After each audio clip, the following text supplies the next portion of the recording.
What's hood with you? This is Opinionated 3000. I'm your host, Mr. Opinionated. Let's jump right in and see what they got cooking. Please, she's on the ground. So there's... Who is it? My mom! This man has just been told that his wife has been murdered. However, he never could have expected that it was his daughter that was responsible. What happened? I wonder why they told us the daughter did it like right up front. Why not be a little suspenseful and, give us a cliffhanger, leave us searching for who could have done this? Daughter got into an argument. She's going to jail forever. Wife's dead. I was too. On March 3rd, 2020, Ohio police responded to a 911 call at an address in Akron and found Brenda Powell on the floor of her kitchen with 30 stab wounds in her neck. Her daughter, Sydney, was in the house at the time and told police this was a home invasion turned brutal murder. But even though Sydney was injured as well, there were still questions left unanswered. Things weren't adding up for the cops. Brenda was on the phone with one of Sydney's college professors at the time she was attacked, and during that call, she suddenly started screaming before the phone went dead. When he called back, the voice on the other end of the phone claimed to be Brenda, but the college professor knew this was a lie and suspected Sydney was pretending to be her mother. Fearing the worst, he called 911 and the first responders arrived in no time.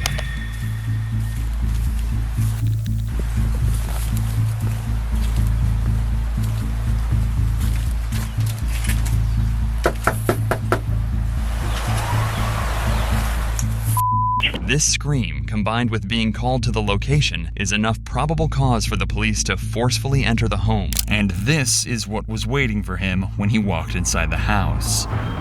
Akron Police! Akron Police!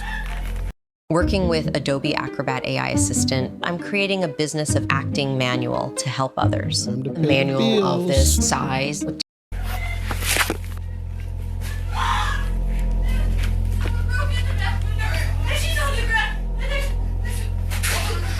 Where's your mom at? Okay, stay right here. No, there's so much blood. No, please! Man! She's Grab her. Take her. going now! No! Stop! We gotta figure out what's going on. Can you sit down? R9, get that 32 rolling here quick. We got a female down, blood all over the place. Start smart units, we got a crime scene. Take her outside. You got it. She's blood all over. I don't even know if she's breathing. Secure the scene. She looks like a 22. She looks like she's been down for a while. There's blood all over the place. There's a knife by her head and stuff like that, and there's a huge pool of blood. No, I think she just walked in on it. There's a broken window in the back, so if you can just put up some crime scene tape. As soon as AFD gets here, they're going to pronounce her, I'm sure. It turns out Brenda hasn't just been stabbed. She's also been hit over the head with an iron skillet, and her injuries are so devastating that her life hangs in the balance. Oh, wow. She's still alive. They're talking about how there's blood all over everywhere. She got stabbed. Plus, she got beat in the head with a frying pan. Either one of those things could take you out. She got both of them and is still alive. See, that's a fighter. That fighting spirit that don't want to let go. Stop! Hold on, we gotta figure out what's going on. Come on. Is she gonna be okay? Come on. Come on. Anybody seeing that would have been like, oh, man, I feel so bad. Like my heart goes out to this little girl whose mother just died in that kind of way. Whole time is her little badass. Come on. You just need to cooperate with me, all right? I want my dad. Huh? I want my dad. What happened? What's going on? What's going on? We heard a bang. We heard a bang. And she told me to get out. And then I heard screaming. So I came back and she was on the ground. Okay, you heard a I ran bang. out back. There was a bang. Someone broken. And I bet nothing that this girl is saying is probably putting up any red flags right now. She's probably really being looked at as the victim. What is your name? Sydney. You cut? I don't think so. Yeah, you're cut somewhere. I don't think so. Yeah, your hand. No, I was helping her. I grabbed her. All right, stop. I grabbed the knife. That's definitely a red flag. What's going on? I don't know. We just got I'm the dad. Okay, Sydney. what's... I don't know. Okay. I don't know. Sydney appears to have been injured as well, is suffering from shock, and struggling to hold herself together. Even the arrival of her father, Steve Powell, doesn't calm Sydney down. Police need to lock down the crime scene and try to figure out exactly what's happened. The back window's broken in. So you're gonna have to... Daddy! inside there? So... I don't know. There was so much blood. Why is she telling her father that the back window's broken in?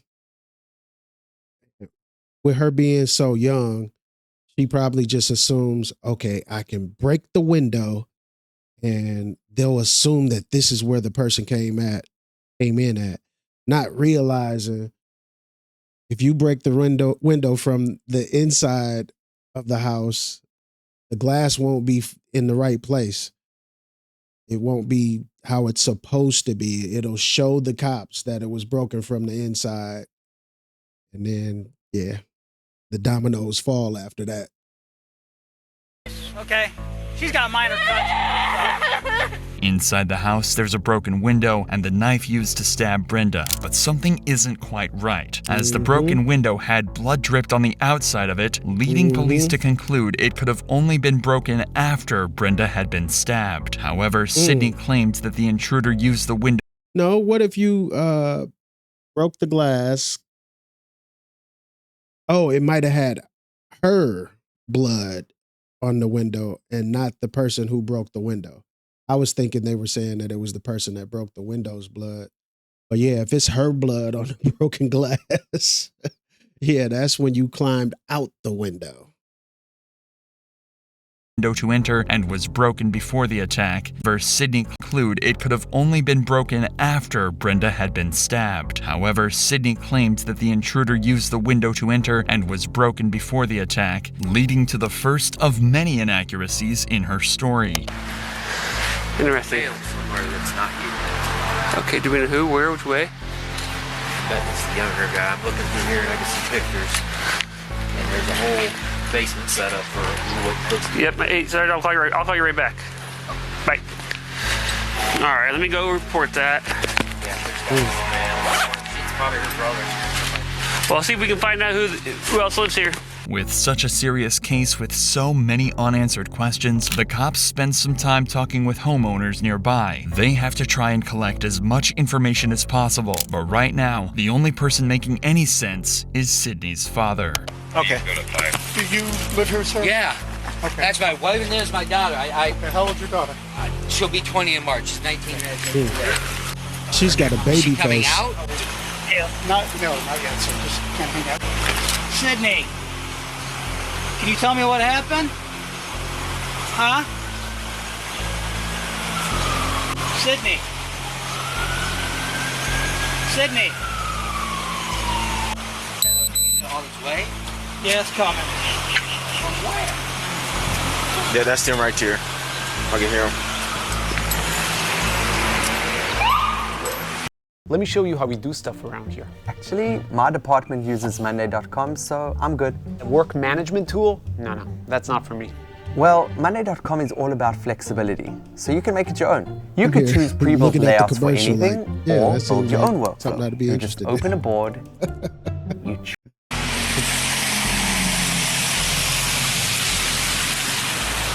W commercial.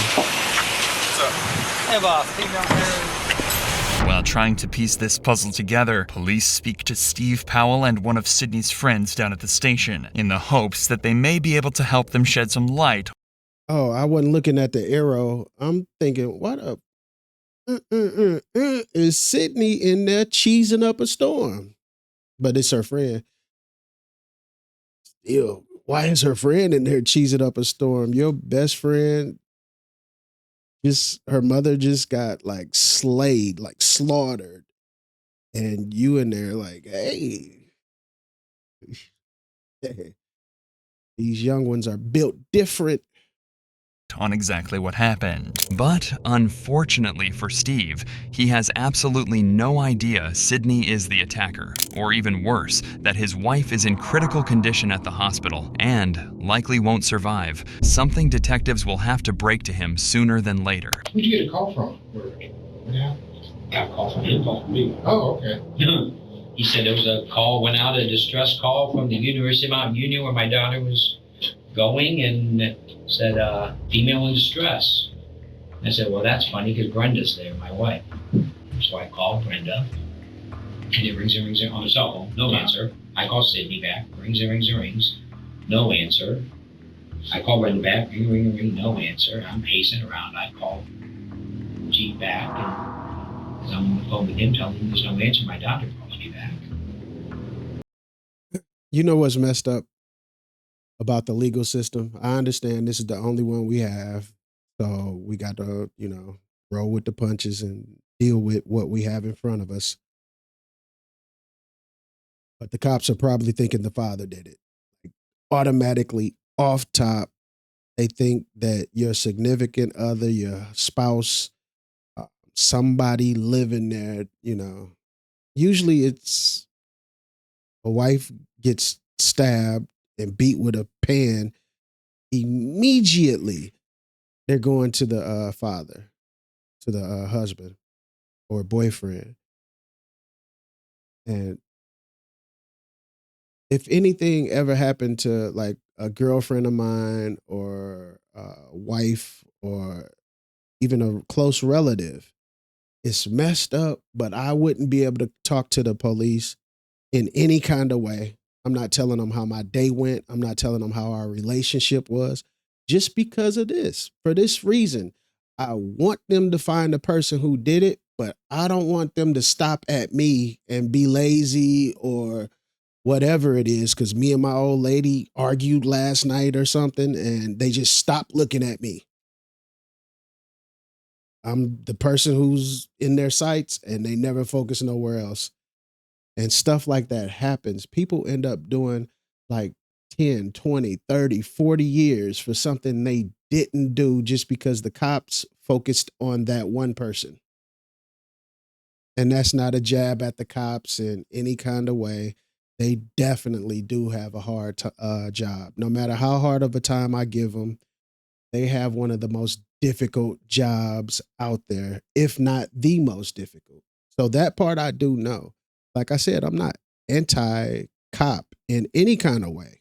I'm just pro-right. Whatever's right, that's what I'm for. So yeah, I plead the fifth, get a lawyer, whatever you want to call it. I'm not telling them what beverage I drank with my breakfast that morning. I'm not telling them nothing at all. I said, oh, Mom's on the phone with me with Mount Union. I said, well, cops are on the way. And she went, there's been a break-in, and she just started going off. She said, what? She said, there's been somebody broke into the house.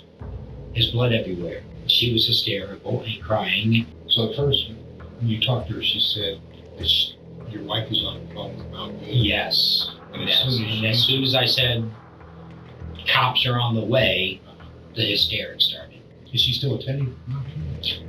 Well, as far as we knew up until today, yes, but apparently not for the last, I don't know, maybe couple weeks. What Sydney hadn't told her parents was that she'd been kicked out of college weeks before this happened and had been lying to them ever since. But she did tell her friends, including Lauren, who lived in the same dorm. Now, we understand that Sydney was your roommate at Mount Union? Yes, she was for last year and then this year until she left. And so you've been friends. I'm trying to figure out what's amusing. This little girl is just cheesing. You would think she's at an amusement park and not being interrogated about a murder her best friend just committed. And chances are they might think she might have planned it with him. You never know. I wouldn't think that would be the face that she would have. Ever since your soft freshman year at St. B? Mm-hmm. You go over each other's houses, everything like that. Yep. Well, She started off in exercise science freshman year, her first semester, but then she didn't like the classes, so she switched over to psychology and sociology, but then she didn't really like that, so this year she switched to education, and then she didn't like that either, and that's one of the reasons she left, is because she really couldn't find what she liked. I think she struggled in her classes. I don't think her grades were the best, but she didn't really tell me that because I wasn't really struggling. I think she kept a lot of stuff hidden because when we were just talking or with our friends, she always seemed happy. Like, she seemed okay, like I said, I couldn't tell until the end where she was kind of just like struggling and she kind of was sad and just like, Lauren, I don't know what to do. I think she felt like everybody around her kind of had figured out what they wanted to do and she hadn't. All right. Call me crazy, but the way the roommates talking and the way the father started talking on that last scene with him, how he's telling how she lied to us about being in college and all of that. Both of them seem like they probably think she did it. And her laugh could be a nervous laugh, I guess. I've come across people that definitely have nervous laughs, and they would laugh in the most crazy situation. I got a homeboy in Atlanta, and unfortunately, his brother was one of our best friends. He was my best friend. He accidentally killed himself with a gun, and it affected my friend, his brother, in a way that any situation that was stressful, he would laugh before he reacted. So somebody could be there trying to rob him or something, and he'd be like, and then, react to it. And I remember a fight that he was about to get into. His brother's name was Tony. So before he got into the fight, he did that little, he was like, come on, Tony. It was like he was asking his brother to come with him and help him in the fight. And this dude was throwing hands like I'd never seen him throw before. And I've been there when he got into several fights. It was like it took him, he went somewhere different. Every punch connected. And it was one of the homeboys that he was fighting, unfortunately, but it was like he had a GPS location to the homeboy jaw, like just everything, bink, bink, bink, bink, everything connected. Yeah, I kind of got off the subject a little bit, but some people laugh when it's kind of weird. I think she felt like everybody around her kind of had figured out what they wanted to do, and she hadn't. Establishing Sydney's state of mind leading up to the incident will help detectives find out if she simply snapped or if this was premeditated. The issue is, Sydney is going to claim that she actually has no idea what happened throughout this entire case. In fact, she's going to base her entire defense on the fact that she blacked out and even claim insanity using this. This means the cops still have no solid proof that Sydney is the guilty party, but they're starting to discover she was hiding secrets from just about everyone. Well, I know she's had anxiety for a while, but I think it was this last semester, like starting coming back in January, is when it really started, that she was kind of more like upset because she really didn't know what she wanted to do. My friends and I were worried for her because we didn't know what was going on because she didn't tell us, and Lauren knew something was wrong and tried to help. At first, she had no reason to doubt her and was as supportive as any friend could have been at a time like this. But even Lauren grew suspicious of Sydney's evasive behavior. I could tell she was getting more upset, like more sad. And I told her, like, I'm here, like, you can tell me, I'm here for you. If you need anything, I'm here. But she never really opened up until she was leaving and saying that she was struggling with school and that she was kind of trying to figure out what was going on, and that's when I started to try to help her. Let's talk about this. You're her best friend, and I know this is difficult, but tell us about her relationship with her parents. Her and her parents had a really good relationship. Like, her mom and her were best friends. Probably, like, they did everything together. Like, one of the reasons she At Great Wolf Lodge, there's excitement in every slide, adventures waiting to begin, and dance parties every night. So bring your pack together and book your stay today and strengthen the pack. So you've been injured in a recent car accident and you want to get a major check like this. Sorry right about here. this, Here's y'all. what you're going to do. Went home was to be with her mom. They were always close. She never said anything bad about her mom. She never ever talked about having an argument with her mom. Like, I can't recall every time she'd be going home, she's like, I can't wait to see my mom. Or when she goes home for weekends, she'd be like, I can tell right now, old girl thinks she did it. Like I don't have to wonder about it no more. You can see it in what she's saying. She definitely at this point thinks she did it. The father might not quite yet, but she knows. oh, my mom wants me to come home so we can hang out and like watch movies, and she loved being home. By this point, Sydney is becoming wrapped up in a lie that she's going to struggle to escape from. But instead of owning up, she decided to make out as if college just wasn't working out for her and tried to convince her parents that they could save a lot of money on college bills if she left to pursue other things. What's going on? Are you not going to school? She goes, I'm overwhelmed in school, and I don't really like what I'm doing, and it seems like it's a waste of my time and your money. I said, well, but that's all. All right. Here's a disclaimer again. I do a lot of these. I'm not blaming the mother or the father in any kind of way, shape, or form. But when people talk to us and they open up to us about things, you have to listen to what the person's saying.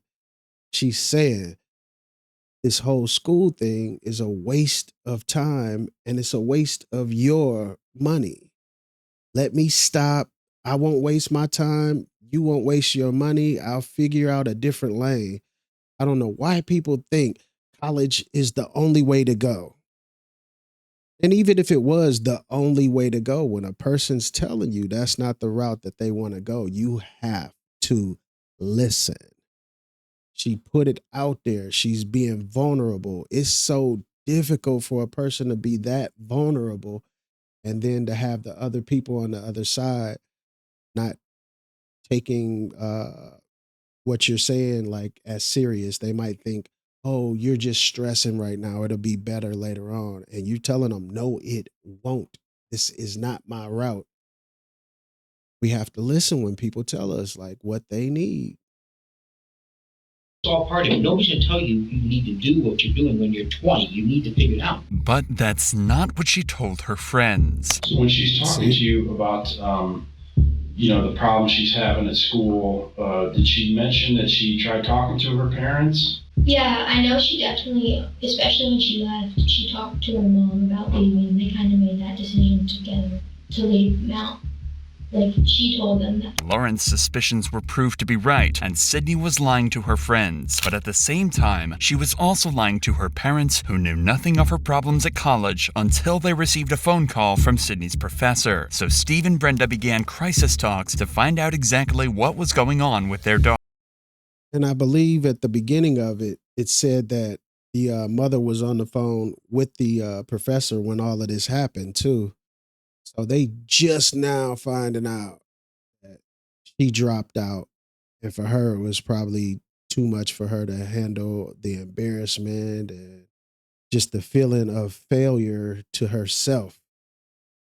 Again, this falls back on when somebody tells you what they need, how they need to even how they need to be loved. I mean, we are emotional creatures just by nature, and men and women.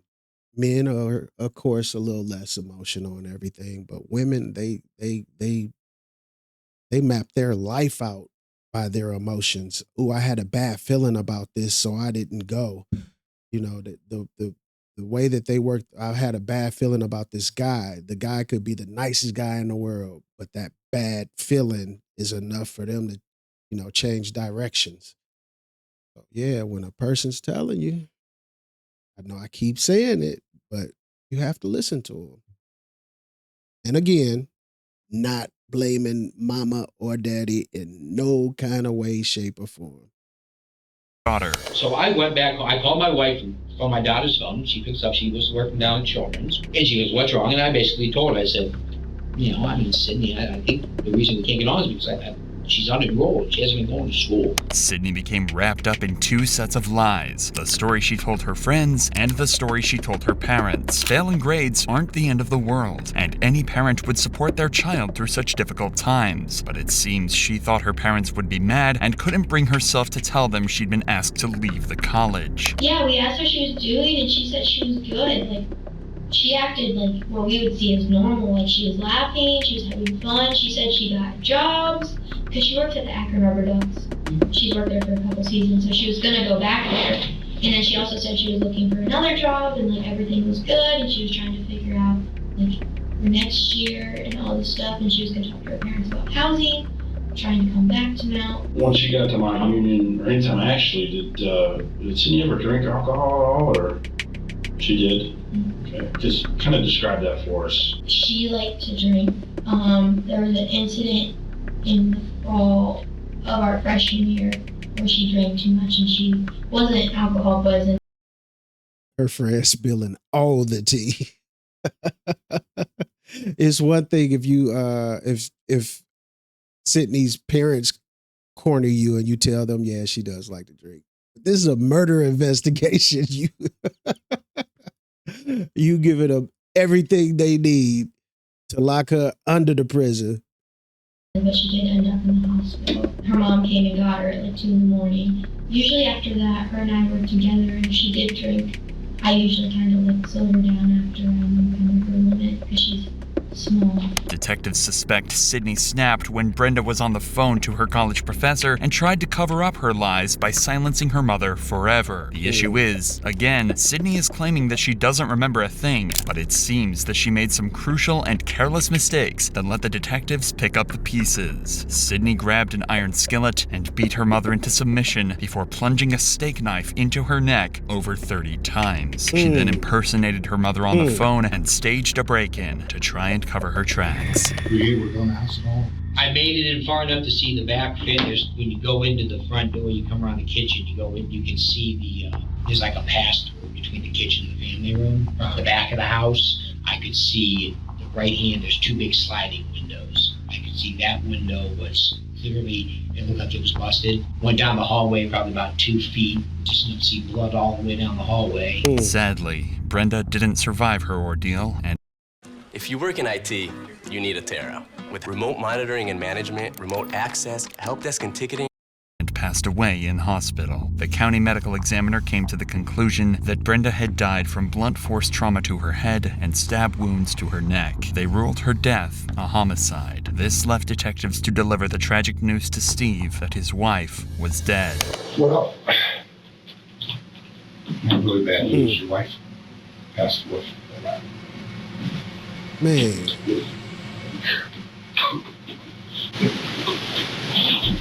Detectives investigated Sydney's claims that an intruder was responsible, but their findings didn't seem to match her story, and the evidence was painting a different picture altogether. This left detectives with one final devastating task to carry out, telling Steve that his own daughter killed his wife.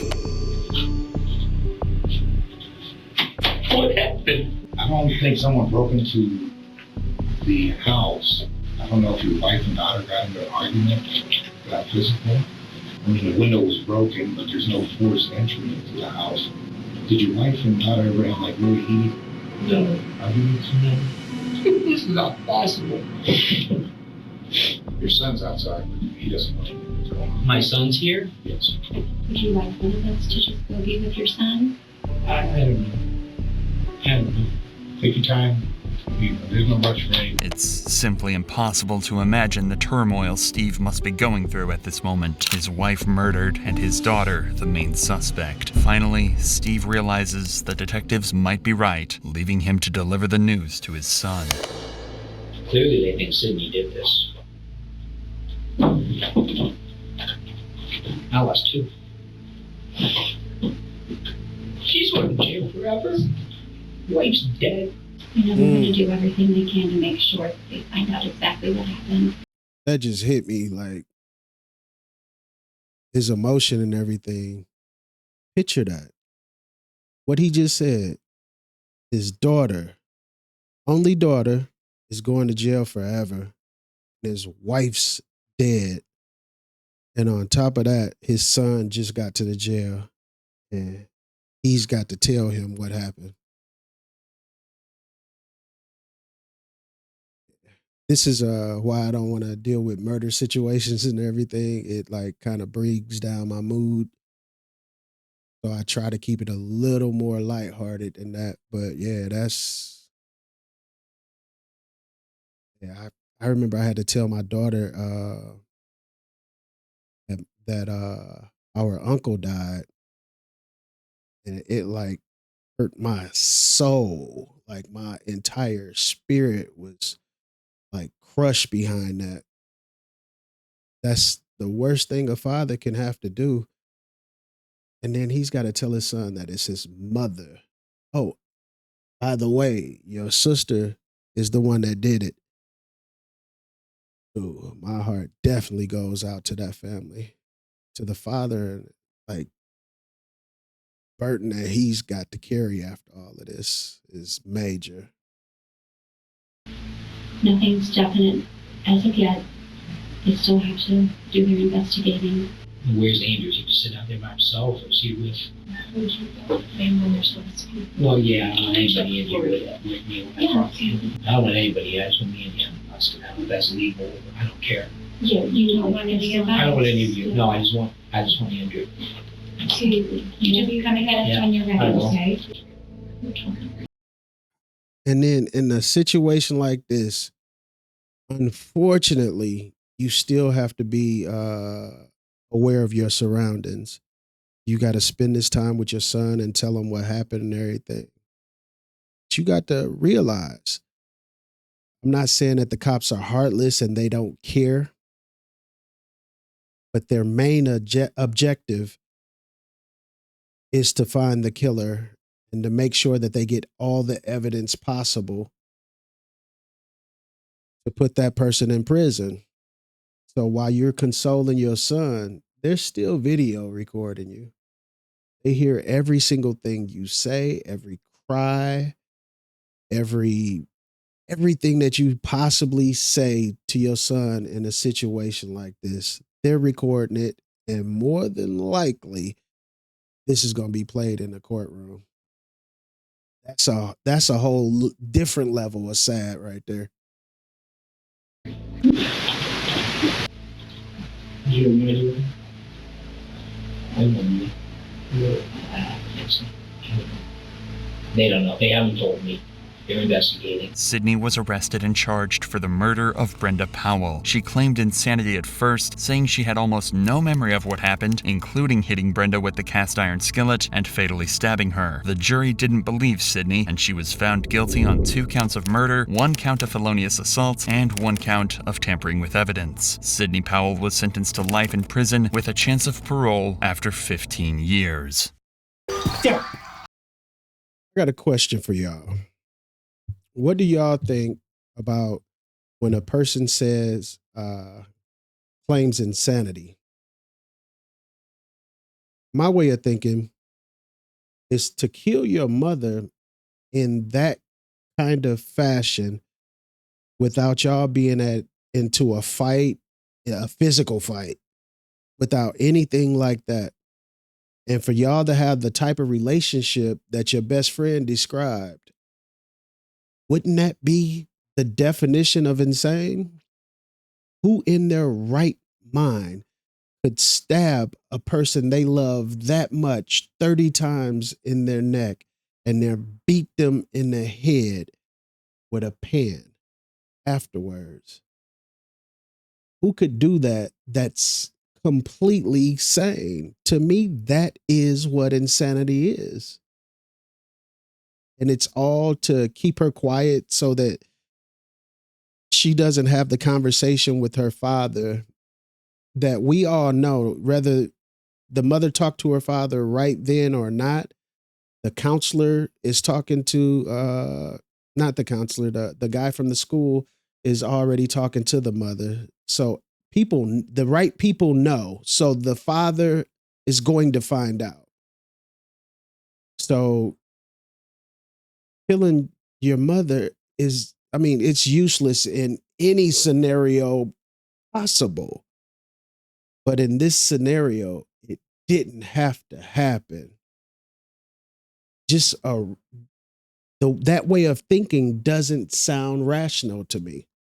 It seems insane. Well, y'all let me know what you think in the comments. Hit the like and subscribe. Tell a friend. Let's build together. This is all new to me. I've only been doing it for a couple of months. But yeah, let's take this journey together. We'll get to know each other. I'll tell y'all some personal stories about my life, and yeah, we'll build this thing. But you see the 2 videos. I'm not used to this camera being flipped around thing yet. You see the 2 videos. Click on both of those. Let's go down the rabbit hole. 2 stacks out. 3 stacks out. 2 stacks.